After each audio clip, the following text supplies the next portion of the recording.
Bueno, eu son Miguel López del Puello, son médico de familia. Non sei se vos destes conta que nos últimos anos na sanidade galega, particularmente na atención primaria, semella que está todo mal, non? Cando chamas ao centro de saúde, non che dan cita 10 días, cada vez que vas por ali hai unha médica ou unha enfermeira distinta, as demoras das probas complementarias son de semanas, de meses, de anos. E é que temos un problema, un problemón. Dis que faltan médicos, que non hai médicos.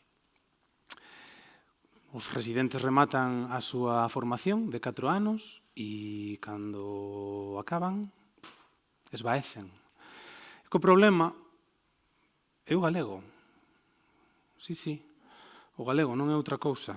Claro, eu entendo, se están fartos de estudar, levan 6 anos de carreira, un ano de preparación do exame MIR, 4 anos de especialidade ou 5, non, xa chegou, xa foi dabondo, non lles presta poñerse a estudar outra vez e aprender a lingua do lugar onde queren traballar.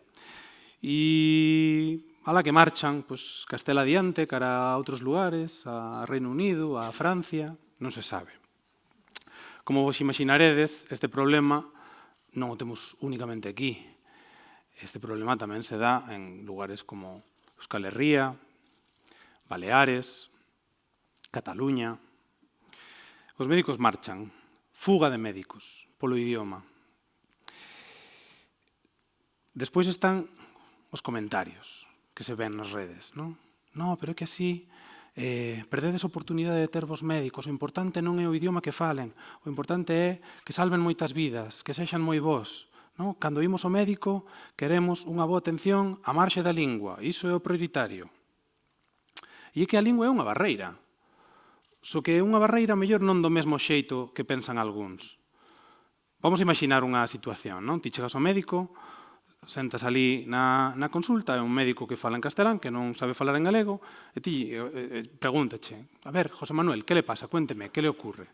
E ti lle contas, pois nada, estaba eu que sei, apañando patacas e fixen un gran esforzo, e notei aquí unha dor no peito, como se me esmagasen o peito, que subía cara a gorxa, cara a ombreiro, non daba alentado, vaiseme a vida, doutor.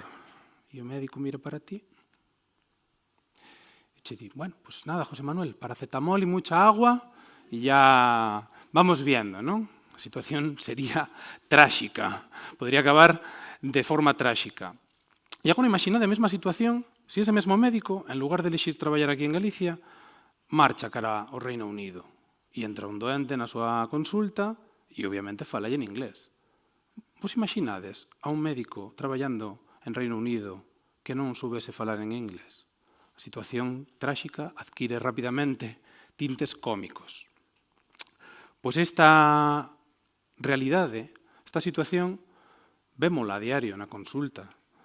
É unha realidade cotiá. Entón, compre facer a seguinte pregunta. Que preferimos? Ter un bo médico ou un médico que fale en galego?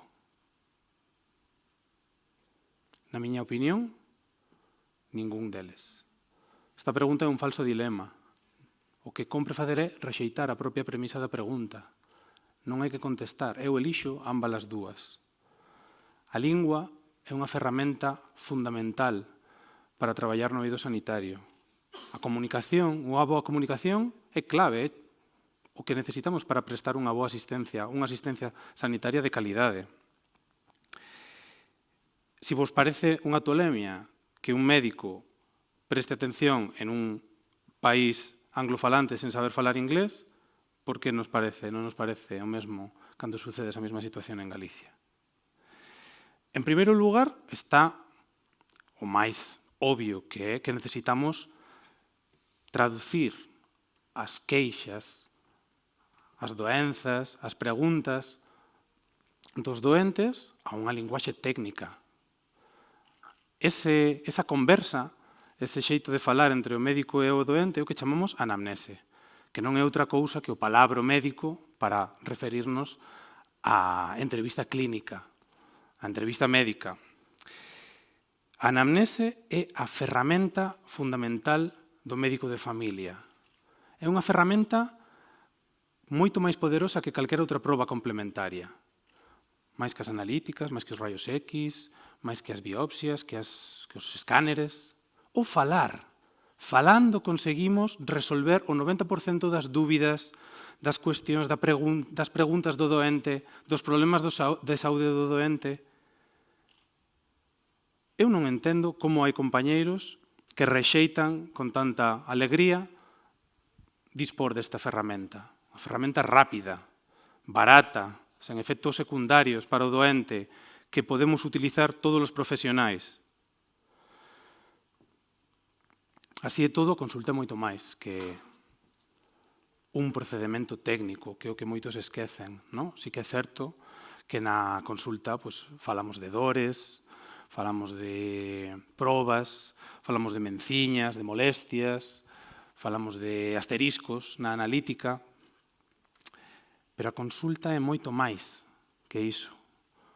A consulta tamén falamos de sentimentos, de emocións. Na consulta chórase. Fanse confesións que non se lle fan a ninguén, hagas o cura, se cadra. Falamos dos medos, facemos do por unha nai que acaba de morrer, expresamos a preocupación por un familiar dependiente que temos na nosa casa, e tamén expresamos ledicia, alegría por ese embarazo que tardaba en chegar e ao cabo aconteceu. Na consulta médica amosámonos como somos, fráxiles, vulneráveis. A consulta non é outra cousa que un espazo de conexión humana. Danse a man ali dun xeito un pouco sutil as crenzas, os valores, os sentimentos, a identidade, a cultura. Pola xanela dunha consulta vese o mundo, e ese mundo despois entra pola porta. Nunha consulta debemos sentirnos nós, e para sentirnos nós, para ser nós, temos que falar a lingua que nos faga sentirnos. E eu tamén quero que a miña consulta sexa un espazo seguro para o doente. Quero que se sinta ben, quero que se exprese sen imposturas, quero que non necesite mudar de idioma. Eu tamén quero que reciba esa seguridade pola miña parte. Quero que me noten próximo, receptivo, que me vexan, que me fago cargo dos seus problemas. Necesitamos estar, o doente máis eu, non sei se vos dades conta, como na mesma frecuencia. E para chegar a ese punto, na miña experiencia, a mellor ferramenta é a lingua, compartir a mesma lingua. Fronte a isto, como vos imaginaredes, hai multitude de barreiras. Temos as barreiras alleas, temos barreiras propias. Fronte a nos está unha administración mastodóntica que non traballa a prol da lingua, dende a Consellería de Sanidade ata a Secretaría de Política Lingüística. Non é doado sacar adiante unha consulta en galego. Hai problemas de todo tipo. Por exemplo, consentimentos informados que non están en galego, que é o que ten que asinar o paciente antes dunha intervención quirúrxica e que se demoran, porque, como o paciente insiste en querer, ten o dereito de querer firmalos en galego, pois non dispoñemos deles e a lista de espera prolóngase. Ou tamén no eido universitario, a demanda histórica dos estudantes de medicina por dar as aulas en galego. Non hai moito traballo a prol da lingua pola parte das institucións. E despois están as barreiras propias, sensacións que nos autoimpoñemos. O medo, a vergoña, por aforrar un mal trago na consulta, porque entendemos que o castelán é a lingua de prestixio, e entón, claro, en ambientes formais, que a autoridade falase en castelán, e isto non ten por que ser así.